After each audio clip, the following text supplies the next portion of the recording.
Hi എല്ലാവർക്കും നമസ്കാരം. എൻ്റെ ഒരു പുതിയ വീഡിയോയിലേക്ക് സ്വാഗതം. പിന്നെ എനിക്ക് എൻ്റെ വീഡിയോ സബ്സ്ക്രൈബ് ചെയ്ത എല്ലാവർക്കും എൻ്റെ ഹൃദയത്തിൻ്റെ ഭാഷയിൽ നന്ദി പറയുന്നു. വളരെ സന്തോഷം നിങ്ങളെന്നെ സപ്പോർട്ട് ചെയ്യുന്നതിൽ. അതുപോലെ തന്നെ ഓരോരോ കാര്യങ്ങൾ സംസാരിക്കാനായിട്ട് നമുക്ക് പ്രചോദനം നൽകുന്നതന്നെ നിങ്ങളുടെ ലൈക്സും അതുപോലെ സബ്സ്ക്രിപ്ഷനുമാണ്. അപ്പോൾ നിങ്ങൾ എനിക്ക് തരുന്ന സപ്പോർട്ടിന് വളരെയധികം നന്ദി പറയുന്നു. പിന്നെ ഞാൻ ഇന്ന് നിങ്ങളോട് പറയാൻ പോകുന്നത് നമ്മുടെ യൂറോപ്യൻ രാജ്യങ്ങളിലുള്ള തെറിയാണോ എന്ന് ചോദിച്ചാൽ തെറിയല്ല, എന്നാൽ നോർമൽ വാക്കാണോ എന്ന് ചോദിച്ചാൽ നോർമൽ വാക്കും അല്ല, അങ്ങനെ ഒരു കുറച്ച് തെറികളെ പറ്റിയാണ് ഞാൻ പറയാൻ പോകുന്നത്. നാട്ടിലാണെങ്കിൽ നമ്മൾ ആരെങ്കിലും അവർ തെറി വിളിക്കുന്നവരാണ്, അങ്ങോട്ട് ശ്രദ്ധിക്കരുത്, അല്ലെങ്കിൽ അപ്പുറത്തെ വീട്ടിൽ ആ തെറി പറയുന്ന ചേട്ടനാണ്, അവിടെ പിള്ളേരുടെ ചെവി പൊത്തിപ്പിടിപ്പിച്ച് നമ്മൾ അകത്തോട്ട് കയറ്റി നിർത്തും അല്ലേ. കാരണം പിള്ളേരത് കേട്ട് ആ തെറി പഠിക്കരുത്. അതുപോലെ തന്നെ നമ്മുടെ നോർമൽ ലാംഗ്വേജിൽ തെറി യൂസ് ചെയ്യുന്നവരെ നമ്മുടെ നാട്ടിൽ ഒന്ന് അകറ്റി നിർത്തും അല്ലേ. തമാശയ്ക്ക് എന്തെങ്കിലും ഒന്നോ രണ്ടോ വാക്ക് തെറി പറയുന്നത് അത് ജോക്കായിട്ട് എടുക്കുമെങ്കിലും നമ്മുടെ യൂഷ്വലി തെറി വിളിക്കുന്നവരെ എപ്പോഴും നമ്മൾ ഒരു ഡീസൻ്റായിട്ട് കരുതാറില്ല ആരും അല്ലേ. അതുപോലെ തെറി എന്ന് പറയുന്ന ഒരു വലിയ സംഭവമായിട്ടാണ് നമ്മുടെ ഒട്ടുമിക്ക വിശ്വാസികളായ ആളുകളും അല്ലെങ്കിൽ നല്ല രീതിയിൽ ജീവിക്കുന്ന ആളുകളും നമ്മുടെ നാട്ടിൽ കരുതുന്നത്. എന്നാൽ അയർലൻഡിൽ വന്നപ്പോഴാണ് തെറി ഇത്രയും നോർമലാണ് എന്നെനിക്ക് മനസ്സിലായത്. നോർമൽ എന്ന് പറഞ്ഞാൽ ഭയങ്കര നോർമൽ, വായെടുത്ത തെറി എന്ന് പറയുന്നത് ഇവിടെയാണ്. പിന്നെ ഈ ഇംഗ്ലീഷിൽ ഇവർ തെറി പറയുമ്പോൾ നമുക്ക് നമ്മുടെ മലയാളത്തിൽ തെറി ആരെങ്കിലും നമ്മളെ വിളിക്കുമ്പോഴുള്ള ഫീലിംഗ് നമുക്ക് വരത്തില്ല. കാരണം നമുക്കതിൻ്റെ ശരിക്കുമുള്ള അർത്ഥം ഡീപ്പായിട്ട് അറിയത്തില്ല. അതുകൊണ്ട് തന്നെ നമ്മൾ ആ തെറികളിൽ നിന്നൊക്കെ നമ്മൾ ചിലപ്പോൾ വളരെ ലൈറ്റായിട്ടും ചിരിച്ചുകൊണ്ടും ഒക്കെ മാനേജ് ചെയ്യാനായിട്ട് നമുക്ക് പറ്റുന്നുണ്ട്. അപ്പം ആദ്യത്തെ തെറിയല്ലാത്ത തെറി എന്ന് പറഞ്ഞു കഴിഞ്ഞാൽ ഇവർ ഉപയോഗിക്കുന്ന എഫ് കൂട്ടിയുള്ള ഒരു വാക്കാണ്, നിങ്ങൾക്കെല്ലാവർക്കും അറിയാം. ആ വാക്ക് ഇവരെ തിന്നുമ്പോഴും കുടിക്കുമ്പോഴും ഏത് സാധനത്തെയും അവർ ഉപമിക്കുന്നത് ആ ഒരു വാക്ക് ഫ്രണ്ടിൽ ചേർത്താണ്. ഇപ്പം നമ്മുടെ കൂടെ വർക്ക് ചെയ്യുന്ന നേഴ്സസായ ഈ നാട്ടിലുള്ള നേഴ്സസ് അല്ലെങ്കിൽ തന്നെ യൂറോപ്പിലുള്ള മറ്റ് സ്ഥലങ്ങളിലുള്ള നേഴ്സുമാർ വർക്ക് ചെയ്യുന്നുണ്ട്. അവരൊരു ഹാൻഡ് ഓവർ തരുമ്പോൾ തന്നെയും ആ ഒരു പേഷ്യൻറ്റിനെ പറ്റി പറയുമ്പോൾ ആ എഫ് പേഷ്യൻ്റ്, ആ പേഷ്യൻ്റ് നല്ല പേഷ്യൻ്റ് ആയിരിക്കാം, പക്ഷെ അതൊരു നോർമൽ വാക്ക്. അതുപോലെ തന്നെ ഞാൻ ഫുഡ് കഴിക്കാൻ പോയി, എഫ് ഫുഡ്. അതുപോലെ നിനക്ക് വേണോ ഈ ആപ്പിള് എന്ന് ചോദിക്കുമ്പോഴത്തേക്ക് ഉടനെ അടുത്ത ആൾ പറയുന്നത് എനിക്ക് വേണ്ട എഫ് ആപ്പിൾ. എൻ്റെ പൊന്നെ, എനിക്കിത് ആദ്യമെല്ലാം കേട്ട് എൻ്റെ തല മരച്ചു പോയി. ഇതെന്താ ഇവരിങ്ങനെ പറയുന്നത്, ഇതെന്തുകൊണ്ടാണ് ഇവർ ഇത്രയും നോർമലായിട്ട് ഈ വാക്കിനെ ഉപയോഗിക്കുന്നതെന്ന് വിചാരിക്കുക. അപ്പം നമുക്ക് ഭയങ്കര വിയേർഡായിട്ട് തോന്നും. കാരണം ഒരു ഒഫീഷ്യലായിട്ട് ഹാൻഡ് ഓവർ പല നാഷണാലിറ്റി ആളുകളും ഇരിക്കുമ്പം കൊടുക്കുന്ന ഹാൻഡ് ഓവറിൽ ഒരാൾ ഹാൻഡ് ഓവർ തരുമ്പോൾ തന്നെ അതിൽ ഒരു പേഷ്യൻറ്റിൻ്റെ ഹിസ്റ്ററി പറയുമ്പോൾ തന്നെ അതിലൊരു 10 എഫ് കാണും, അതുപോലെ ഒരു കുറേ ബുൾഷിറ്റ് കാണും. മനസ്സിലായോ? അപ്പം അതെല്ലാം ഇവരെല്ലാം മറ്റുള്ളവരത് പറയുമ്പോൾ എൻജോയ് ചെയ്യുകയും അവരും തിരിച്ചത് പറയുകയും എല്ലാം ചെയ്യുന്നു. നമുക്കിത് കേൾക്കുമ്പോഴത്തേക്ക് അരോചകം തോന്നും, ശരിക്കും അരോചകം തോന്നും. നമുക്കിവരുടെ കൂടെ ചിരിക്കാനായിട്ട് പറ്റുന്നില്ല. ഇത് പറയുമ്പോഴത്തേക്കും ഞാനപ്പോൾ പലപ്പോഴും ഇവരോട് ചോദിക്കുന്നത്, എന്തിനാണ് ഒരു ആപ്പിളിനെ ഓറഞ്ചിനെ വരെ എഫ് കൂട്ടി പറയുന്നതെന്ന് ചോദിക്കും. അവർ പറയുന്നത് എന്നാലാണ് അതിനൊരു മുറുക്കം, അല്ലെങ്കിൽ അതിനൊരു എന്താ പറയുക, അതൊരു സ്ട്രോങ് വേർഡാകുന്നതെന്ന് പറഞ്ഞ് ഇവർ ചിരിച്ചത് വിടുവാണ് ചെയ്യുന്നത്. പക്ഷെ ഒരു രക്ഷയില്ല, ഈ എഫ് കേട്ട് തല മരച്ച് നമ്മൾ ഇരിക്കും. അതുപോലെ എന്ത് കാര്യം പറഞ്ഞാലും ഇതാണ് പരിപാടി. അപ്പം എനിക്കുണ്ടായ ഒരു അനുഭവം പറയാനാണ് ഞാൻ ഇപ്പോൾ പോകുന്നത്. ഞാനൊരു ദിവസം ഡ്രൈവിങ് എന്താ പറയുന്നത്, കാർ ഡ്രൈവിങ് സ്റ്റാർട്ട് ചെയ്ത ഒരു സമയമാണ്. അപ്പോൾ നമ്മൾ വലിയ എക്സ്പേർട്ടൊന്നും അല്ലല്ലോ കാർ ഡ്രൈവ് ചെയ്യാനായിട്ട് ബിഗിനിങ്ങിൽ. അപ്പം നമ്മൾ ഇങ്ങനെ ഡ്രൈവ് ചെയ്ത് പോകുന്ന സമയത്ത് ഇപ്പോൾ ഈ അയർലൻഡിൽ ഉണ്ട് ഭയങ്കര, ഞാൻ പറഞ്ഞിട്ടുണ്ടല്ലോ ഇവിടുത്തെ റൂൾസും കാര്യങ്ങളെ പറ്റിയൊക്കെ വളരെ ഇതായിട്ട് പറഞ്ഞിട്ടുണ്ട്. ഒരു ചെറിയ കാര്യത്തിന് വരെ നമ്മളത് റൂൾസ് ഫോളോ ചെയ്തില്ല, റോഡിൻ്റെ ആ ഒരു റൂൾസ് ഫോളോ ചെയ്തില്ലെങ്കിൽ നമുക്കത് വലിയ പ്രശ്നമാകും എന്ന് പറഞ്ഞിട്ടുണ്ടല്ലോ. സാധാരണഗതിയിൽ അയർലൻഡിലെ ആളുകൾ മറ്റു യൂറോപ്യൻ രാജ്യങ്ങളിലെ ആളുകളെ വെച്ച് സമാധാനപ്രിയരും എന്നാൽ എന്താ പറയുന്നത്, അവർക്ക് എവിടെ പോയാലും നമുക്ക് ഈ വഴിയിലൊന്നും പോയി കഴിഞ്ഞാൽ ആക്രോശങ്ങളോ ബഹളങ്ങളോ അല്ലെങ്കിൽ ആരെങ്കിലും ഒച്ചത്തിൽ സംസാരിക്കുന്ന ഒന്നും നമുക്ക് കേൾക്കാൻ സാധ്യതയില്ല. കാരണം എനിക്ക് ആ ഡിഫറൻസ് ഫീൽ ചെയ്ത് നമ്മൾ ഈ പല യൂറോപ്യൻ രാജ്യങ്ങളിലെ എയർപോർട്ട് വഴി പോകുമ്പോൾ ആളുകളുടെ ആ വ്യത്യാസം നമ്മൾ കമ്പയർ ചെയ്യുമ്പോൾ അയർലൻഡിലെ ആളുകളെ സംബന്ധിച്ച് അവർ വളരെ ശാന്തശീലരാണ്. പക്ഷേ അതിന് വ്യത്യസ്തമായിട്ടാണ് ഇപ്പോഴത്തെ ന്യൂ ജനറേഷൻ ഇവിടെ വളർന്നു വരുന്നത്. അത് ഇവിടെ എന്നല്ല, എല്ലാ രാജ്യങ്ങളിലും ന്യൂ ജനറേഷൻ എന്ന് പറഞ്ഞു കഴിഞ്ഞാൽ കുറച്ച് എന്താ പറയുന്നത്, കുറച്ച് സമാധാനമില്ലാത്തവരും കുറച്ച് ദേഷ്യക്കാരുമൊക്കെ ആണല്ലോ മിക്ക കൺട്രികളിൽ. അപ്പോൾ ഇവിടുത്തെ ന്യൂ ജനറേഷൻ എന്താ പറഞ്ഞ ആളുകളെന്ന് പറഞ്ഞു കഴിഞ്ഞാൽ നമുക്ക് അറിയാം, ക്ഷമയില്ലായ്മ, ഭയങ്കര റിയാക്ട് ചെയ്യുന്നവരൊക്കെയാണ് ഇവിടെയുള്ളവർ.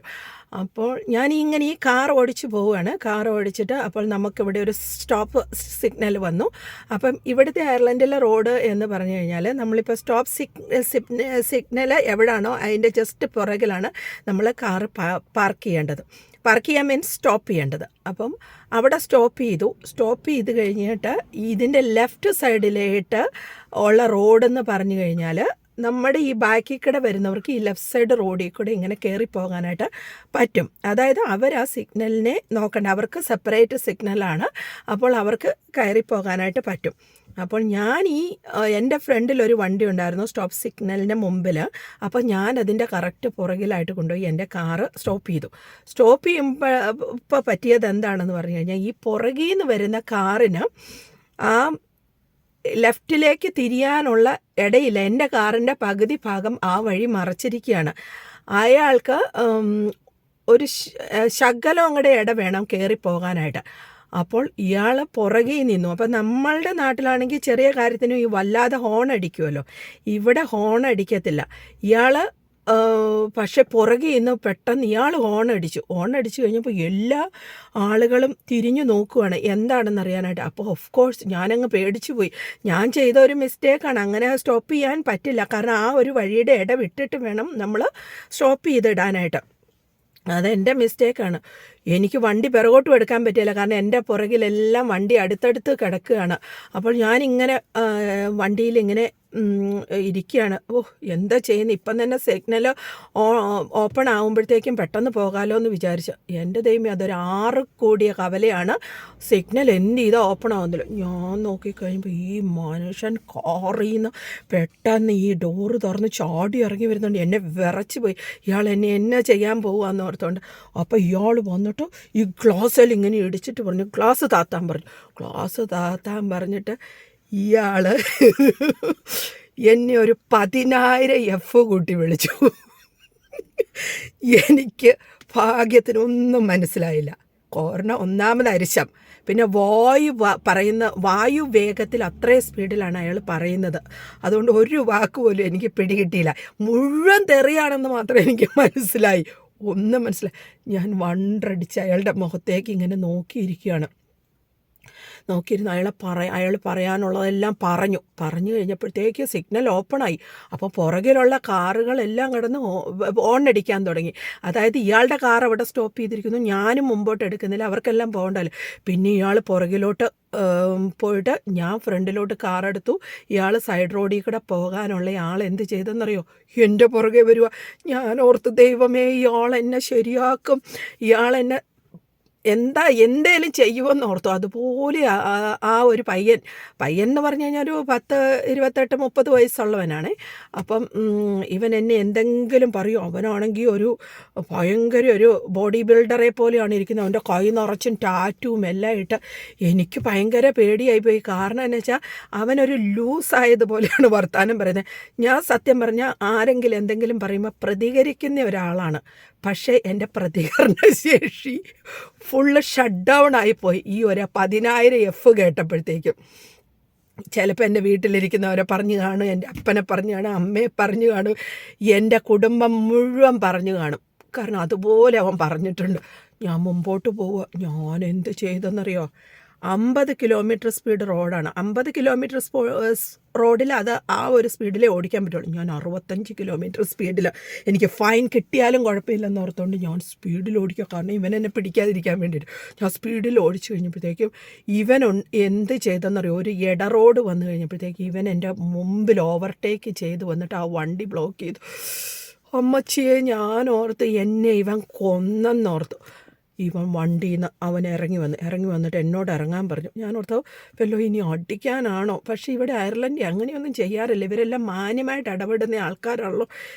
എൻ്റെ ദൈവമേ, എനിക്കിനി ഇവൻ വല്ലോ ഡ്രഗും എടുത്തവനാണോ അല്ലെങ്കിൽ ഇവൻ വല്ലതും കുടിച്ചിട്ട് ഓടിക്കുന്നതാണോ, ഇവൻ എന്നെ ശരിയാക്കുമെന്ന് ഓർത്ത്. കാരണം ഞാൻ ചെയ്ത മിസ്റ്റേക്ക് ആണെങ്കിലും വലിയൊരു മിസ്റ്റേക്ക് അല്ല ചെയ്തത്. അതും ആ സിഗ്നൽ തെളിയാനുള്ള ഒരു എന്താ പറയുന്നത്, ഒരു മിനിറ്റിൻ്റെ കാര്യമേ ഉള്ളൂ. പക്ഷെ അവന് ക്ഷമയില്ലായ്മ കൊണ്ടാണ് അവൻ അങ്ങനെ ചെയ്തത്. എന്നിട്ട് എന്ത് ചെയ്തു, ഇവൻ ബ്ലോക്ക് ചെയ്തപ്പോൾ ഞാൻ വിറച്ച് കാറിൽ ഓഫ് ചെയ്തിട്ട് ഇരിക്കുക. അപ്പോൾ അവൻ എന്നോട് പറഞ്ഞു പുറത്തോട്ട് ഇറങ്ങി വരാൻ പറഞ്ഞു. എന്നെ വിറയ്ക്കുവാണ് കിടന്ന്, എൻ്റെ മുട്ടുകാല് കൂട്ടിയിടിക്കുകയാണ്. കാരണം ആ വഴിയിൽ അധികം വണ്ടി പോകുന്നില്ല, ഇട റോഡാണ്, അധികം വണ്ടി പോകുന്നില്ല, അവിടെ കടകളൊന്നുമില്ല. ഇവൻ എന്നെ എന്ത് ചെയ്യാൻ പോവുകയാണെന്ന് അങ്ങനെ ഞാൻ വിചാരിച്ചു. അപ്പം ഞാൻ പുറത്തിറങ്ങി എന്നപ്പോഴത്തേക്ക് അവൻ എന്നോട് പറയാണ്, എൻ്റെ സഹോദരി ഐ എം വെരി സോറി ഇങ്ങനെ പറഞ്ഞുകൊണ്ട് പറയുകയാണ്. ഞാൻ പെട്ടെന്ന് ദേഷ്യത്തിൽ അതും ഇതും എല്ലാം പറഞ്ഞു പോയി. ഞാൻ നിന്നെ ഒത്തിരി ബാഡായിട്ട് നിന്നോട് പെരുമാറി, നീ ഒരക്ഷരം പോലും തിരിച്ച് പറഞ്ഞില്ല. എനിക്കത് ഗിൽറ്റി ഫീലിംഗ് ആണ്, എനിക്ക് കുറ്റബോധം തോന്നിയിട്ട് നിന്നോട് ക്ഷമ പറയാതെ പോകാൻ എനിക്ക് പറ്റുന്നില്ല. ഞാൻ ഇതുപോലെ ആൾക്കാരെ കണ്ടിട്ടില്ല. നീ തിരിച്ച് പറയാനായിട്ട് നീ ഒന്നും തിരിച്ച് പറഞ്ഞില്ല, അതുകൊണ്ടാണ്. എനിക്ക് പറയാൻ പറ്റുമോ, എനിക്കൊന്നും മനസ്സിലായില്ല, പിന്നെ എങ്ങനെയാണ് ഞാൻ തിരിച്ച് പറയുന്നത്. കാരണം തെറിയഭിഷേകമല്ലേ, അപ്പം നമ്മളെങ്ങനെ തിരിച്ച് പറയും, എനിക്കറിയില്ല പറയാനായിട്ട് തിരിച്ച്. അപ്പം അതുകൊണ്ടാണെന്ന് എനിക്ക് പറയാൻ പറ്റും. ഞാൻ മിണ്ടാതെ നല്ല വെള്ള കളിച്ച് ഇങ്ങനെ നിന്നു.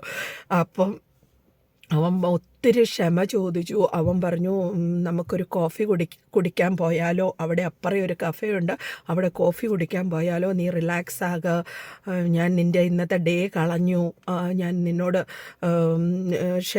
പിന്നെ ക്ഷമ ചോദിക്കുക. ഞാൻ പറഞ്ഞു ഞാൻ ക്ഷമിച്ചു. ഇവനൊന്ന് പോയാൽ മതി, ഇവൻ്റെ കാപ്പിയും വേണ്ട ചായയും വേണ്ട, ഇവനെന്നെ ഒന്ന് വിട്ടിട്ട് പോയാൽ മതിയെന്ന് ഓർത്ത് ഞാൻ പേടിച്ച് നിൽക്കുക. ഞാൻ പറഞ്ഞു ഇല്ലില്ല, that's okay I M okay എന്നൊക്കെ പറഞ്ഞു. അപ്പം പറഞ്ഞു എന്നാൽ വെള്ളമെങ്കിലും കുടിക്കുക എന്നൊക്കെ പറഞ്ഞുകൊണ്ട് അവൻ്റെ വണ്ടിയിൽ നിന്ന് ഒരു കുപ്പി വെള്ളം എടുത്ത് തന്നു. അതായത് ഞാൻ ഈ തെറിയെല്ലാം കേട്ട അവശതയല്ലോ, എനിക്കവൻ വെള്ളം കുടിക്കാൻ തന്നു. എന്നിട്ട് ഞാൻ അവൻ്റെ മുമ്പിൽ വെച്ച് വെള്ളം കുപ്പി തുറന്നിട്ട് ഇച്ചിരി വെള്ളം കുടിച്ച. കാരണം ഞാൻ പേടിച്ച് പോയായിരുന്നു, അല്ലാതെ അവൻ്റെ തെറി കേട്ട് അതിൻ്റെ അർത്ഥം മനസ്സിലാക്കിയുള്ള ഫീലിംഗ് അല്ല, ഞാൻ പേടിച്ച് പോയായിരുന്നു. അപ്പം ഞാൻ അവൻ്റെ മുമ്പിൽ വെച്ച് ഇച്ചിരി വെള്ളം കുടിച്ചു. എന്നിട്ട് അവൻ പറഞ്ഞു നിനക്ക് തന്നെ ഡ്രൈവ് ചെയ്യാൻ പറ്റുമോ, അറിയൂ ഓക്കെ, നിനക്ക് നിൻ്റെ വീട് വരെ ഡ്രൈവ് ചെയ്ത് പോകാൻ പറ്റുമോ, നീ ഓക്കെ ആണോ, നിൻ്റെ കണ്ടീഷൻ ഓക്കെ ആണോ. എനിക്ക് എൻ്റെ ഡേയും ഒന്ന് ചീത്തയായിപ്പോയി, ഞാൻ അങ്ങനെ പറയരുതായിരുന്നു, ഞാൻ പ്രതികരിക്കരുതായിരുന്നു. ഞാൻ പറഞ്ഞു ഞാൻ ന്യൂ ആയിട്ട് ഓടിക്കുന്ന, എനിക്ക് എപ്പോഴും അങ്ങനെ നല്ല രീതിയിൽ എന്നാ പറയുന്ന വണ്ടി ഇതെല്ലാം ചെയ്യാനായിട്ട് അത്രയും പ്രാക്ടീസ് ആയിട്ടില്ല, അതുകൊണ്ട് സംഭവിച്ച സോറി എന്ന് പറഞ്ഞു. എൻ്റെ പൊന്നെ, അത് കഴിഞ്ഞിട്ട് അവൻ അവിടുന്ന് വിട്ടുപോയി കഴിഞ്ഞാണ് ഞാൻ ശ്വാസം നേരെ എടുത്തത്. തെറിവിളി മുഴുവൻ കേട്ടു, അത് കഴിഞ്ഞ് ഇവൻ്റെ ക്ഷമാപണവും കേട്ടു, എല്ലാം കേട്ട് ഞാൻ മുമ്പോട്ട് പോയി. എന്താണെങ്കിലും അവനിൽ നിന്ന് ഞാൻ രക്ഷപ്പെട്ട് പെട്ടെന്ന് തന്നെ ഞാൻ വീട്ടിലെത്തി. വീട്ടിലെല്ലാവരോടും ഇത് പറഞ്ഞപ്പം അവർ ചിരിച്ച് മടുത്തു. അവർക്ക് അത്ഭുതം ഞാൻ എന്തുകൊണ്ട് തിരിച്ച് പറഞ്ഞില്ല എന്നുള്ളതാണ്. കാരണം ഞാൻ സാധാരണ ആരെങ്കിലും എന്തേലും പറഞ്ഞ് ഒന്നോ രണ്ടോ പറയാതെ വരുന്നതല്ല. അപ്പം നീ തിരിച്ച് പറഞ്ഞില്ലേ എന്ന് ചോദിച്ചാണ് എല്ലാവരും പറയുന്നത്. പക്ഷേ എനിക്ക് വല്ലതും മനസ്സിലാകണ്ടേ.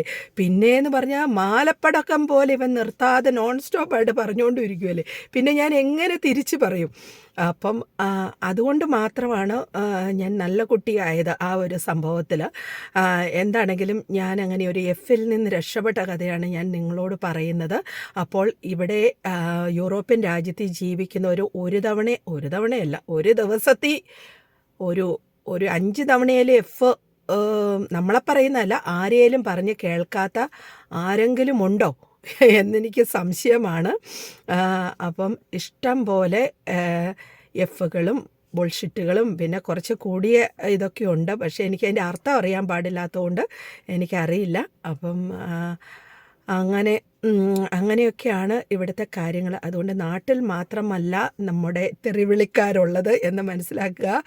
നാട്ടിലെ ആൾക്കാരെ വെട്ടിക്കുന്ന തെറിയാണ് ഇവിടെയുള്ളവന്മാർ പറയുന്നത്. അല്ല, ഇവിടെ ഉള്ളവന്മാരെന്നല്ല, ഇവിടെ ഉള്ളവളമാരും പറയുന്നത്, ഇവിടെയുള്ള ലേഡീസും പറയുന്നത്. ഇവരെല്ലാം നമ്മുടെ നാടിനെയെല്ലാം ക്രോസ് ചെയ്യുന്ന കൂട്ട് വീര്യം കൂടിയതൊക്കെ ഇവർ പറയും. എനിവേ അത് പഠിച്ചെടുക്കാനുള്ള അത്രയും ഒരു ടാലൻറ്റ് നമുക്കായിട്ടില്ല. എന്താണെങ്കിലും എൻ്റെ ഈ ഒരു എഫ് കഥ കേട്ടിരുന്ന എല്ലാ എന്താ പറയുന്നത്, പ്രേക്ഷകർക്ക് നന്ദി. അപ്പം മുന്നോട്ടും നമ്മളുടെ ഓരോരോ കഥകളുമായിട്ട് ഞാൻ വരുന്നതായിരിക്കും. അപ്പം വീഡിയോ കണ്ടുകൊണ്ടിരുന്ന് വെറുതെ ചിരിച്ചുകൊണ്ടിരിക്കുന്ന ആൾക്കാരോട് ഞാൻ പറയുകയാണ്, ദൈവത്തെ ഓർത്തൊന്ന് സബ്സ്ക്രൈബ് ചെയ്യുക, ലൈക്ക് അടിക്കുക, ഷെയർ ചെയ്യുക, അങ്ങനെ നമ്മളെ സപ്പോർട്ട് ചെയ്യുക. എന്നാൽ മാത്രമല്ലേ നമുക്ക് നല്ല നല്ല കഥകളൊക്കെ കേൾക്കാൻ പറ്റുകയുള്ളൂ. Thank you so much.